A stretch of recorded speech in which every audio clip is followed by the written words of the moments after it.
Legit to, baka katabi yung pulley ni Nicky Velasco.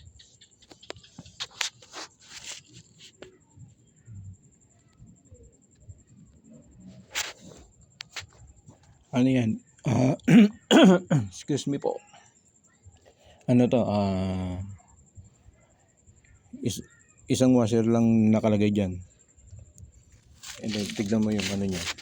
Ito kay ano to? G-Racing. Ayan. Sagad no.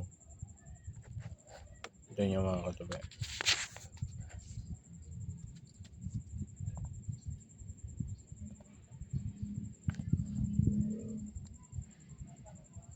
Diba? Sagad no, mga katabi. Isang washer pa lang yun. Pag walang washer, sakto siya. Hindi siya lubog. Kaya mas okay itong ano, pulley ni Nicky. Sa kaya ganda, malakas yung ano niya, hatak. Ride safe mga katabi.